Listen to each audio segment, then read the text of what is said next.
play James. I consider him to be like the youngest of all the boys, of all the ones that passed during the show. And then halfway through I changed it to another character, Simon, and it's during like a game show section that I think is absolutely hilarious. And then our final scene, which is extremely sad, I don't want to spoil it, but I'm back in James as well for that one. And tell me a little bit about the show. Yeah, so the show is centered around mainly these four mothers who are in a way processing and grieving the passing of their sons. And through that they're singing together, they're praying together, and coping throughout the entire show. And then on the opposite side of that, we have the four boys who are also coping with each other and building some sort of like a community in heaven, essentially. But yeah. Awesome. Thank you so much. Hi everyone, my name is Ginger Leopoldo. I am the Executive Director of Circa PINTIG. Circa stands for the Center for Immigrant Resources and Community Arts. PINTIG is Filipino for Heartbeat. We are celebrating our 33rd anniversary season this year, and we're very thrilled to finally put together a full production of Lani T. Montreal's Panther in the Sky. This is a piece that we have also coupled some activisms around, including one of our Circa PINTIG members who is an artist and activist. He's brought in some of his works. We also have Israel's Gift of Hope here, and there's an offerenda to also engage with. And then there's a wonderful letter writing campaign so that we can engage with our legislators and try to see what we can do to build safer communities, to end gun violence, and also to be part of the solution. So thanks to the League of Chicago Theaters for hosting our industry night this evening. It's been just so wonderful to meet and greet one another and to hopefully have future collaborations together. Thank you.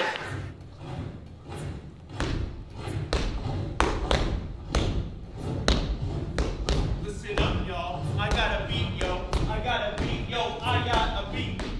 We are red dots on the map near West Side, South Side, Lawndale, Albany Park. We are the boys our mamas lulled to sleep, and our daddies dreamed of not becoming them. Broken men, shooting, sniffing, suffocating, tired of living in the armpit of the city.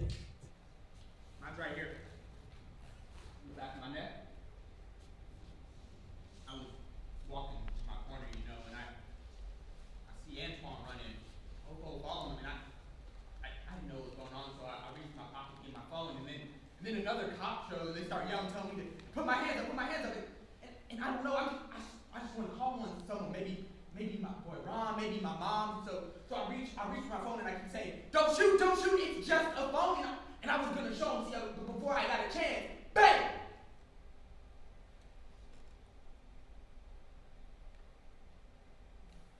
I didn't even feel it. It was just like my breath got sucked into a black hole.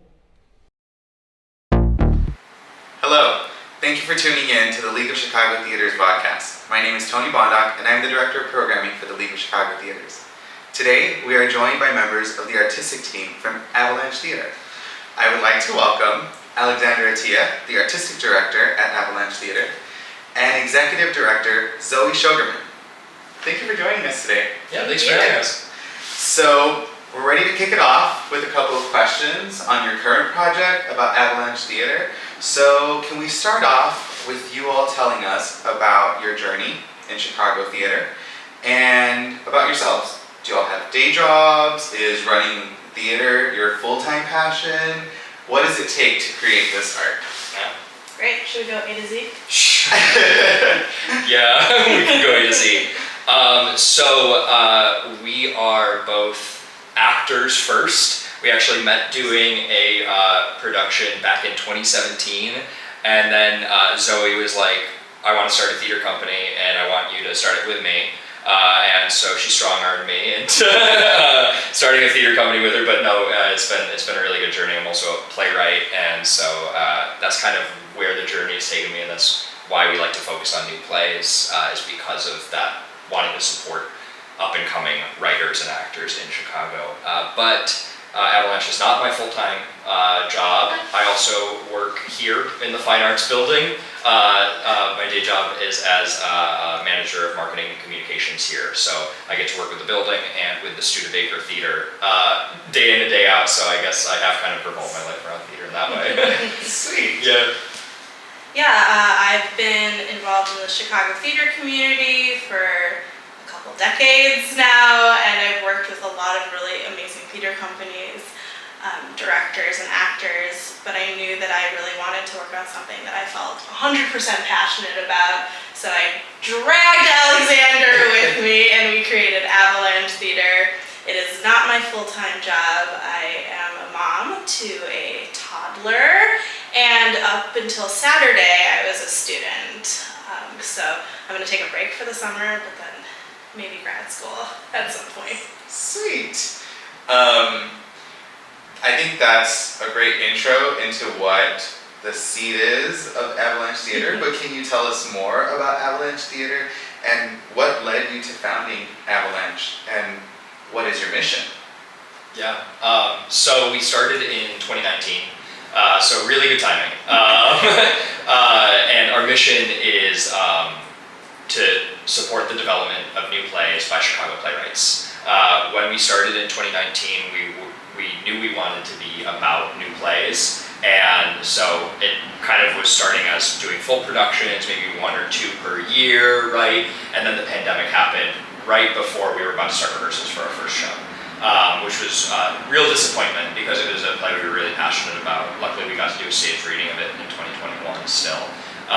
But the pandemic made us kind of step back and reevaluate our time, our prioritizing ourselves and our mental health as well, because it takes a lot to run a theater company, a small theater company, and we wanted to make sure that we were taking care of ourselves and our relationships with each other and with the artists that we work with, and so that's why we decided to shift in these past couple of years to fully focusing on development. So what we do are these workshops in the Next Draft series where we take a play over the course of 3 to 4 months and develop it from, it could be the first draft, it could be the 5th draft, all the way through to a more production-ready version of the script, and we do the stage reading, workshop productions of it, which has been really exciting because it also allows us to help foster these up-and-coming writers, but it also gives us a little bit more flexibility to have a life outside of running a theater, because the workshops are a little bit smaller commitment than a full, say, 2-month, 3-month process of a full production. It's I think it's a 7 or 8 evening process over the course of 3 to 4 months. So it really was about finding that balance, and we found a really good community because of that, and really excited to work with the artists we're working with now. And we've actually just started our, earlier this year we started our show and tell series of new play readings at Two Hearted Queen, which is a cafe, 3rd Monday of every month. We meet and we read excerpts from 5 new plays in development, just that writers bring in, and it's kind of like a salon style way to read new plays, and that's a great way to build community too. So it's, for us, been about finding that balance of like, how do we take care of ourselves and each other and do the work that we want to do in this community. How can people get involved in that? So everything's on our website, avalanchetheater.com, and people can RSVP for the Next Draft series to come see it or to come be a part of show and tell. So everything that we have is either pay what you can or free to attend. So we think that's a really important part of access to the work that we're doing and not excluding anybody from being a part of our community. We've got like a doors open policy basically. So That's yeah. amazing. It also sounds like you'll have really settled in finding your rhythm and what Avalanche brings to Chicago. And switching to Zoe, if you could tell us about the current project that's going on right now, the Next Draft series. What is that about? Can you tell us about that selection process and how people get involved? Yeah, absolutely. We are doing 2 new plays by playwrights we're really excited about. The first piece is called How to Kill a Rodent by Nora McCoffey. It is a road trip piece. It's an adventure. It's a really, really good time. The second is a play called Infinity Burns by Felix Abador. That one is about a monk named Giordano Bruno who believes that the universe is infinite and the Catholic Church wants to kill him for it. It's actually also a really fun time. Good to know. And playwrights can can submit to us through our website. You can also get in contact with us by coming to events like our show and tell. Is a really good way to put your work out in front of us, although that's about community building more than it's about finding playwrights, but it is a great way to connect and come find us and have us hear their work. And in our 4th cycle, we have playwrights that we found through our show and tell who have read with us there, and now we're gonna go and do their work in our next draft series. And the plays are coming up. They're at the understudy on June 1st, 3rd, 8th, and 10th. Like Alexander said, it's all pay what you can. And so if the playwrights find us, we do a little internal reading of the work within Avalanche. We have a talk with the playwrights, see what their goals are, their ambitions for the piece, how they feel about working in this workshop process. And then if they think it's a good fit and we think it's a good fit, we all agree to do it, and we start in the workshop. We do 2 rounds where we just do the table work, we read the scripts, a dramaturg, or we call it a play champion, leads the discussion. We do a little feedback with the people who are in the room, and that can be the cast and the dramaturg and the director, and it can be people from Avalanche. We've created an ensemble. We've recently just expanded into a bigger ensemble, and it's all people that we know feel passionately about the work and about the plays and about creating better work as they go along.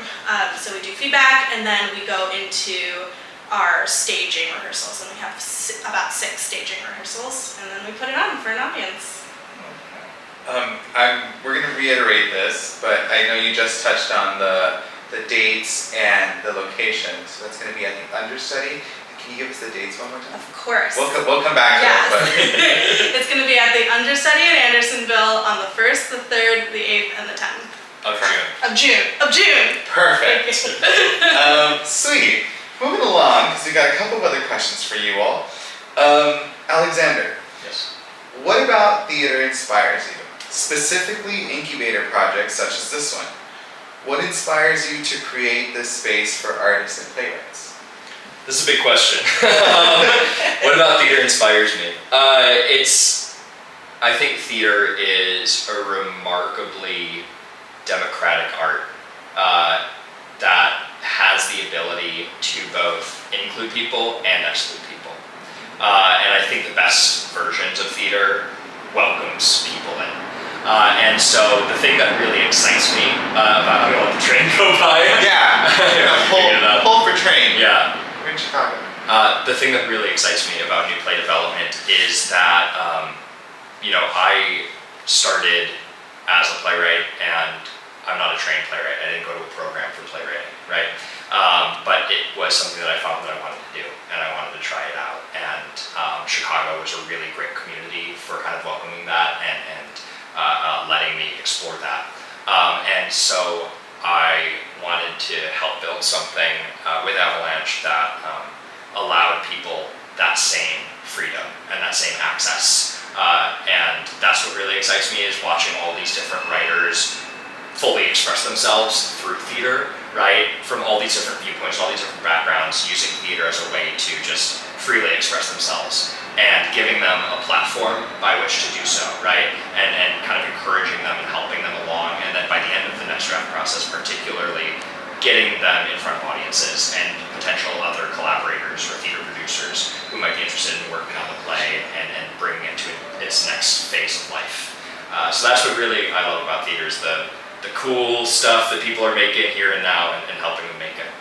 That's amazing, and I think, especially for playwrights, and even in a city like Chicago, these spaces are really important to have that space to grow and not necessarily mentored in one way, but to be assisted, ushered, resourced. It sounds like a great opportunity for playwrights to be connecting with you all. So, any playwrights out there, Avalanche Theater. Another question for you. How can our members stay involved with Avalanche Theater? Either as an audience member or for those hoping to work with you all? You can follow us on Instagram at Avalanche Theater. Our website is avalanchetheater.com.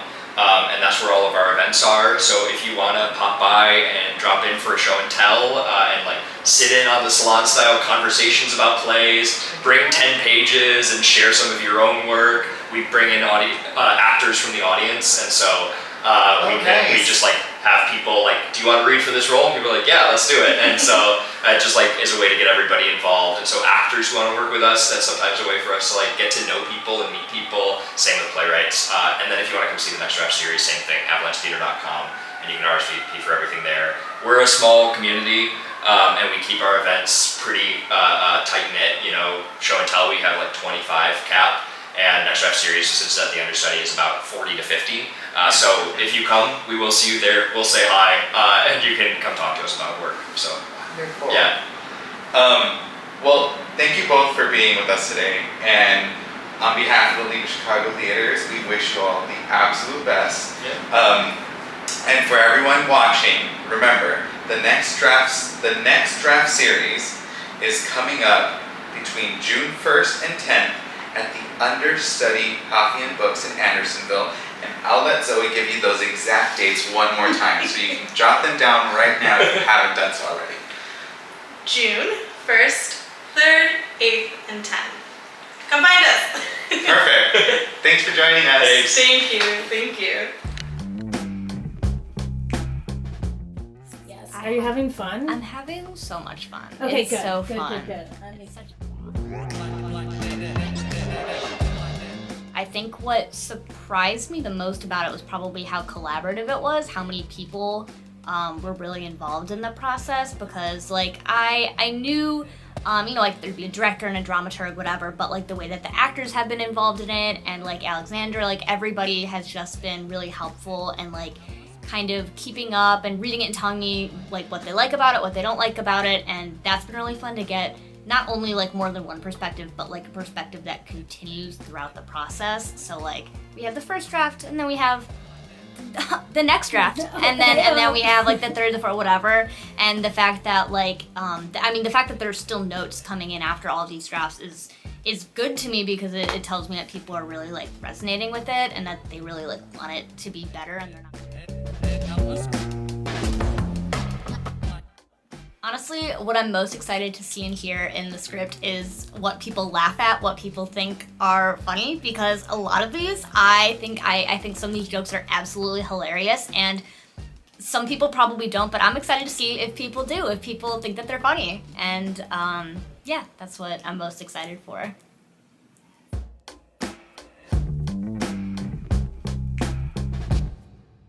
Started off in 2019. Myself and our executive director, Zoe Shogerman, had done theater together, and we were interested in starting a company that uplifted and supported new playwrights and local Chicago playwrights.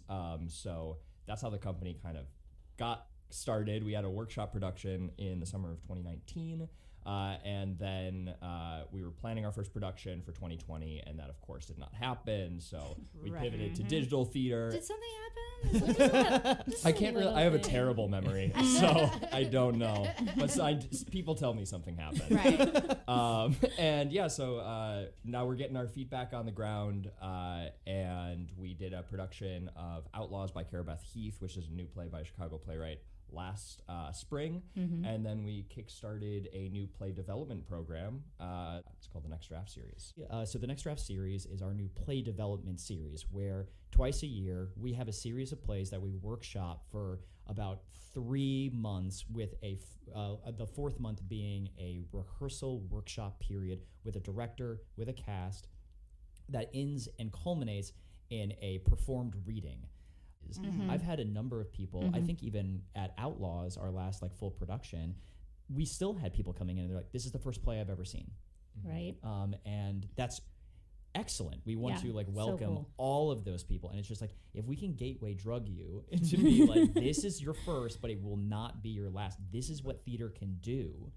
I think the thing that really interests me is this sense of community that theater can build, and what I am very interested in is making experiences that bring an audience in and make them feel like they're a part of something. I feel like there's a lot of shows that I've seen in like quote unquote traditional theater that I feel like the fourth wall extends even past the proscenium, and it's like the audience is just Get like out. a totally separate entity, and it's like, no, we are a part of this community. We're a 501c3 Right. nonprofit. Like, our goal is to serve the community, and so how can we be building meaningful connections not only with the artists that we work with, but also with the people who are coming to see our shows, and make them feel like they're a part of the play development process. You know, Because they are, Yeah, you know, like exactly. fundamentally. Yeah, the folks who are Exactly. showing up.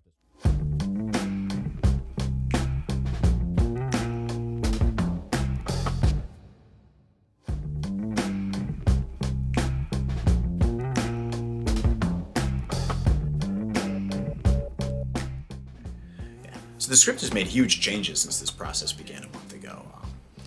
I've basically changed the entire ending, pretty significant portion of the middle, and some of the beginning. And the reason I felt safe to do that is because the people in the room, not only the people who are going to be acting the script, but also great dramatists. I don't know what the word is for people who have opinions about drama. And it's been comforting to know that I can take these big risks, and before we act upon them in a production setting, everybody in the room is going to be able to sign off on them and tell me whether they really believe they're strong choices or whether.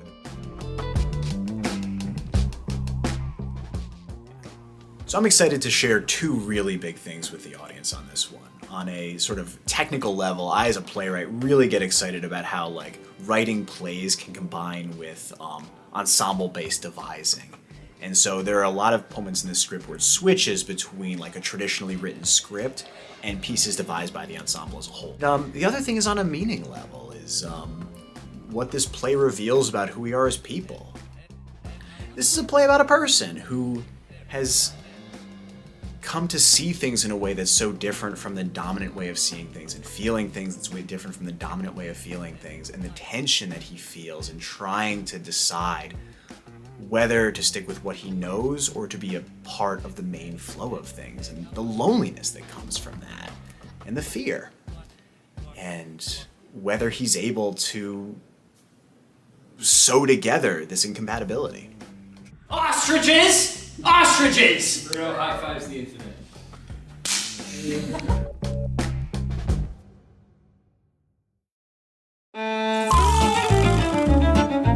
Hello! Thank you for tuning in to an episode of our industry podcast. We're joined here today by Megan Carney, the artistic director, and Deanna Dye, the education manager at About Face Theater. Thank you for joining me today. Thank you. It's great to be here with you. So to start, can you each tell me about your journey in the Chicago theater industry and how you came to work at About Face Theater? Cool. Yeah, let's see, started out as an actor, like just, being out here, doing a lot of understudying and doing a lot of non-equity theater. And at a certain point, I met a friend who knew that, I was a writer, and they had me audition for one of About Face's shows. This was pre-pandemic, where they would go to schools and do this touring show about queerness and gender identity and things like that. So that was my first time working with About Face. And then after a few other interactions on different projects and festivals and stuff, they had a position for an education manager open up end of last summer, I think. And so, yeah, they contacted me about it, and I was like, that sounds great. Because I've also done a lot of other teaching artist work in the city, between them. And so, yeah, it just feels like a lovely fit. Awesome. Yeah, truly. It's so great to have you back.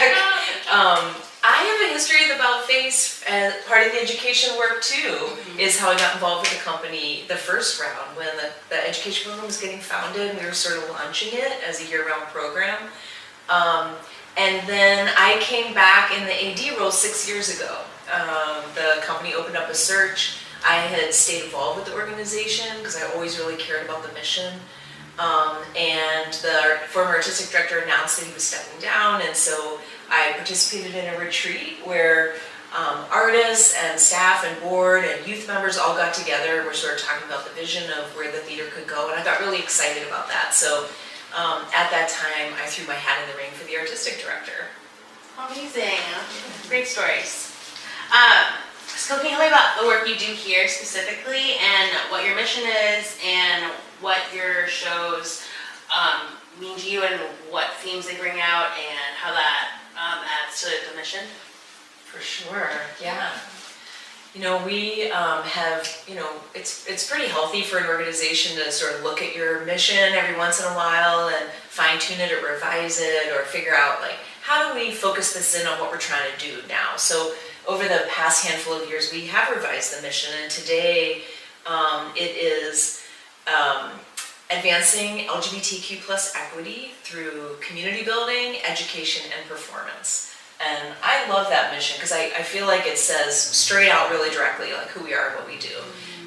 And those three pillars of community building, education, and performance are part of everything that we do and really inform like how we think about the season and what kind of programs that we're doing. It's like, does it hit those three buckets? Okay, it's a good fit for us.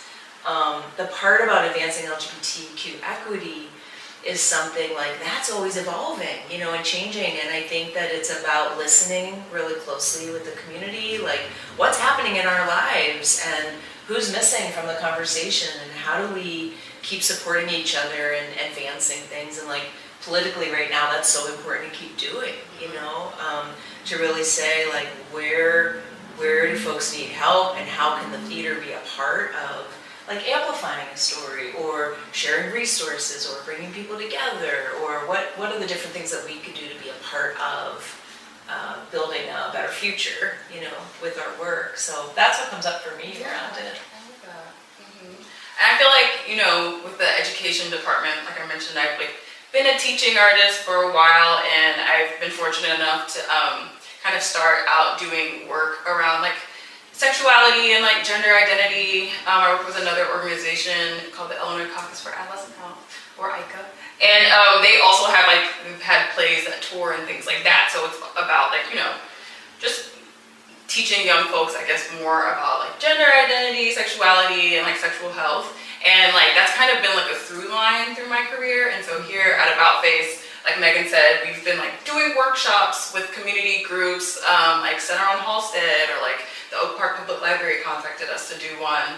And so we're trying to like, you know, meet the community where they're at and also like build a new touring show because like there's not one right now. And so that would be more about like sexual health education and things like that. And that would be like coming up in the fall. So I think that really fits in not only to About Face's mission, but then also like to my personal mission, which is like to give people the information about sexuality and gender and things like that. I don't think that information needs to be guarded or tucked away or anything. I think young folks have the right to know, like, and the right to control like what happens to their bodies.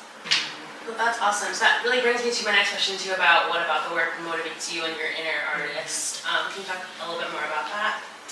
Cool. Yeah, I feel like I said a little bit already. I was like a gender studies major in college, and I just remember like learning so many different things, like learning about intersex folks and being like, wow, and like, you know, non-binary people and just all these things that I was like, huh, like, I guess if I wasn't a gender studies major, I wouldn't know this stuff. So it's like, I feel like a lot of the way to change people's minds comes from like empathy. And like, I think like sometimes people just not knowing or like just going off of assumptions that they hear or they see on TV or whatever, like is part of like the barrier to understanding like other folks' experiences. So I find that like doing work that is like, okay, here, these are real people, like this is how this works, like this is why it might scare you that like somebody's gender identity is different because we're taught like it's A or B, like, you know, so I feel like watching people learn, and a lot of the work is also like interactive, so like asking questions, like, or having them give us ideas, like is so interesting to me. And so, yeah, so it just feels like the things I like came together. Theater, gender studies, a lot of that, like, you know, they're together, and I look for that. Yeah, the work seems really important, especially as we go into Pride Month, for sure. Yeah. Can you tell me a little bit about the show you currently have on? Lavender Men? Yeah, absolutely. I mean, building on what you're sharing about the tour and the education work, we're also an equity affiliated company, so we do union affiliated productions. And so Lavender Men is the second one for this season. Lavender Men by Roger Q. Mason is running right now at the Den in Wicker Park.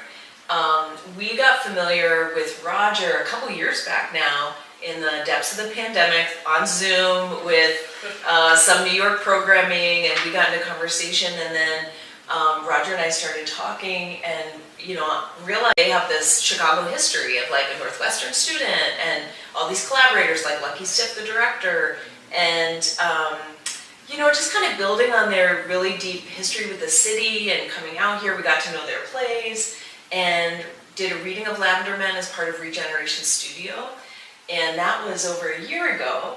And it was sort of like the audience favorite of Regen Studio. It was like we had read a lot of plays and a lot of people got excited about it. So we started pursuing the idea of producing it. Well, it has been a dream come true, like bringing this play to life here for Chicago. Lavender Men is a queer fantasia of reimagining Abe Lincoln's life with a gay lover, which there happens to be like a lot of scholarship and speculation out about Abe Lincoln's personal relationships and what that looks like. So that's sort of reimagining the play through the eyes and the lens and the interpretation of Taffeta, who's this phenomenal queer, black, femme, fat character, all self-identified in that way. And Taffeta just takes you on this fantastic journey of that story specifically, but I think even more the reimagining piece of like who gets to tell the stories of history and who's included and who's not, and why does history matter to us today, and like what are we, how do we right the wrongs of the past, and like how do we show up today, which is a lot of profound topics, and also the play is like hilarious and inviting and like really warm and expressive in all these beautiful ways. So I would say Lavender Men's an experience that everyone should check out, because I have noticed like I feel changed by the play, and like I've gotten to sit and watch it many times, but I think that why it rose up this season, and the other show that we produced this season, The Brightest Thing in the World, by Leah Nanako Winkler,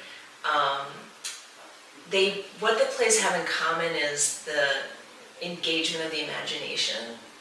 And I think what really attracted me to that is not like imagination like escape, but like imagination as a tool, And I think we talk a lot these days about like, how do we change the world? Like, how do we make a better future? How do we like come into ourselves in a different way? And I think that artists and art spaces and use of the imagination can be really effective for us in practicing a different way to be. And I think this play invites that. Like, I think this play really takes you there, because it literally like sets a world in motion and then stops it and says, nope, we're going this way instead, Yeah. And to be in a space where that's being practiced and implemented on stage, I feel like that's really profound. Yeah. And audiences are loving it, so we're having a great time, and I hope everyone can come out and check it out. Good, and tell us when we can see it. I know the run is going on for about 2 more weeks, right? Yes, we are there till June 8th at the Den. We run Thursdays through Sundays. We have pay what you can tickets, which is a policy that we implemented a couple seasons back, and that's just really to stay accessible for our Chicago neighbors. We'd love folks to come through. The Den is always fun. And there's always something going on over there. So we want to hear from folks. Awesome, thank you. And then can you tell us a little bit about the Regeneration Studio, what that program is? Sure. And maybe about the rest of your season too, what you put on and what you're going to put on. You bet. Okay. So with Regen, it is like a space where we can really connect with like the Chicago community. I feel like a lot of theater artists came through, but then there are some people who like maybe are more writers or like, just like students, like, we kind of got a variety of folks, and it was also an intergenerational thing. So it's like we had this space where we were teaching certain like workshops and things like that, a lot of times using like theatrical frameworks, there we go, to teach.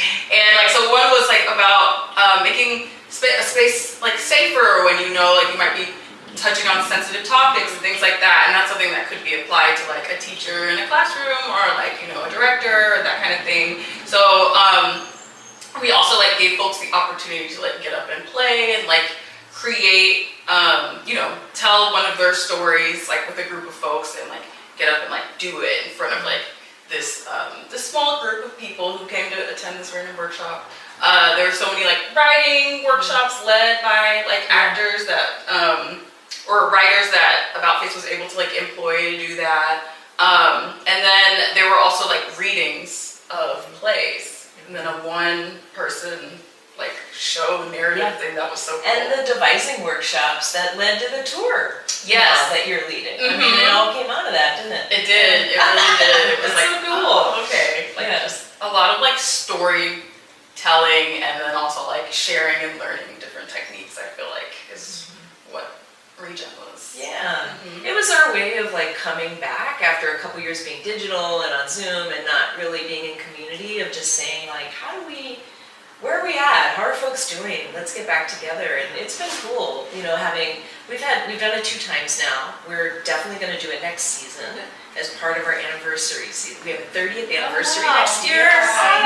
So we're prepping for that, and we'll definitely do Regen as part of that. But it's really like, we've had people come through who graduated during the pandemic and are looking for their people, who moved here. Yeah. Or who just said like, I haven't been able to work in the arts for a couple years now. I just want to like dust it off and like get back into my artist creative self. Or people who are like very new to theater and just want to be more like behind the scenes, you know? Yeah. It's been a lot of fun. Awesome. And then can you tell me about your season and what you put on already and what you're going to put on next? Yeah, so this season has been, we started with Regen in the fall, Brightest Thing in the World, and then Lavender Men. Last thing this year, we have this really special opportunity. We're collaborating with University of Illinois, Chicago, and a new, it's called Lit Play Lab, that is being produced with Bonnie Metzger, who's a faculty there, but is a former artistic director here at About Face. We're gonna do 2 weeks of new queer plays at the Den as part of Pride Month. That is actually bumping up against the Theater Communications Group National Conference that's coming through Chicago. So we'll be at the Den featuring some programs during that time. And we're really hoping to attract folks around the country who are coming in for the conference who want to get to know us better and learn some new works. That's going to wrap up our season. And as part of all of that fun, we will be announcing next season, but we haven't done that yet. Okay. So it's going to be an anniversary year. We're stepping out of the box a little bit and doing some fun stuff for the anniversary and like pulling some of the details together around that's that. so exciting. Yeah. Awesome. Well, that brings me to my other question. How can people get involved with About Face, either as a theater artist or an audience member or ensemble or any kind of role like that? Yeah, all of it. We love hearing from people.